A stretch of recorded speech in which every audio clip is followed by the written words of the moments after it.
Quais são os motivos, então, que levam o indivíduo, tipo, tá, eu já separei do migrante, eu separei Sim. do deslocado.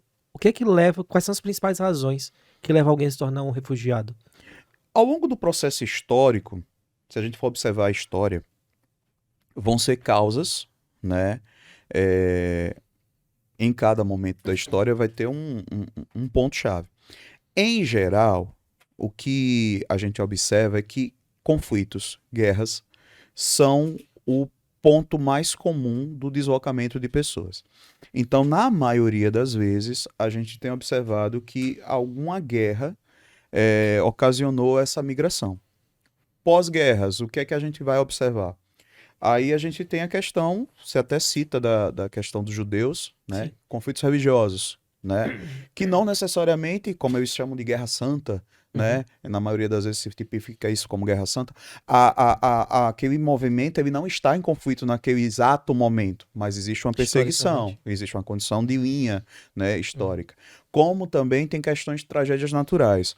E aí as tragédias naturais, elas atingem normalmente, de 2015 para cá, o país que sofreu mais com essas tragédias naturais é o Haiti. Né? O Sim. Haiti ele viveu uma série de terremotos, furacão, depois terremoto novamente, depois outros furacões, e isso acabou destruindo completamente a condição de sobrevivência. Vou falar muito em sobreviver, né? Porque o refugiado tem Até essa porque o refugiado ele não característica. muda por escolha, E necessariamente. isso, o refugiado, ele esgota toda a possibilidade de sobrevivência em seu território antes de ser refugiado, Sim. né? Então, a gente percebe que os elementos que causam hoje o refúgio e os números de 2022, 2023 são muito altos, né? São números significativos, a gente fala deles daqui a pouco. Mostram que, na verdade, isso é uma consequência das guerras, né? Uhum. A gente está vivendo uma situação típica de guerra na Ucrânia. A gente está vivendo uma situação política atípica no Afeganistão. A gente tem a situação aí da Síria com um conflito muito extenso e há um acumulado. Né? Dos anos 80 para cá, o número de conflitos que gerou esses grupos de refúgio cresceu. Cresceu muito. E Sim. esse crescimento levou a fluxos significativos de pessoas. E aí é que a gente acaba embarcando nessa logística de necessitar, talvez até mesmo, de novos documentos para regular essas Tudo se atualiza, né, cara? circunstâncias, justamente porque com novos meios de transporte, a gente vai começar a perceber que a dinâmica migratória desses refugiados vão atingir outros pontos, como, por exemplo, os aeroportos. Né? Isso é uma característica do fluxo migratório.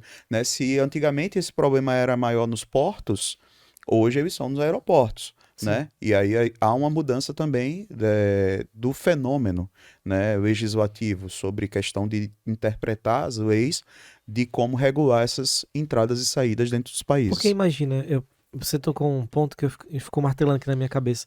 Porque eu tenho a seguinte situação, tá? Você colocou um cenário aqui, apresentou alguns números que são bem interessantes.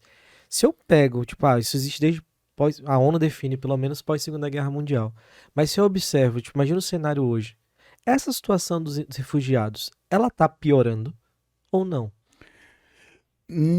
Então, a gente tem que considerar números, estatísticas, de forma que a população também cresceu, Sim. né? Então, quando a gente falava lá no passado, nos movimentos de diáspora, o volume de pessoas que nós tínhamos deslocando naquele momento e o espaço, entre aspas, livre, disponível para a ocupação dessas pessoas era outro. Né? À medida que hoje a gente já ultrapassou os 8 bilhões de pessoas, estamos caminhando aí para um volume de 9 bilhões de pessoas, e que a gente está chegando a inchaços populacionais em algumas partes do planeta, onde aí eu vou entrar em um termo geográfico que é muito, muito importante da gente entender. A zona de atração e a zona de repulsão. A migração na geografia ela parte de uma lógica. Eu tenho que ter uma zona de repulsão, tá? Que é o local onde as pessoas querem sair por algum motivo. E aí os motivos se adequam nessa condição dos 5 pontos do refugiado e mais um, que o refugiado não está contemplado, isso é importante a gente lembrar. O refugiado ele não está contemplado na condição econômica, tá? Eu tô saindo porque meu país é muito pobre. Isso não é condição para refúgio, Entendi. propriamente, tá? Então ela vai ser uma condição de migração. Então, quando o cara olha para os 5 pontos do refugiado mais a condição econômica, você vai ver que o fluxo de pessoas realmente cresce. E aonde é que o problema mora? Né? É na questão social. É aonde vai implicar a migração no emprego, a migração no preço dos terrenos, dos imóveis, do solo. E aí os conflitos começaram a emergir de forma mais evidente. Se a gente for observar, um dos maiores países do mundo em volume de pessoas e em economia, que é os Estados Unidos, é um país de imigrantes. Sim. Né? A construção do país é voltada para os imigrantes.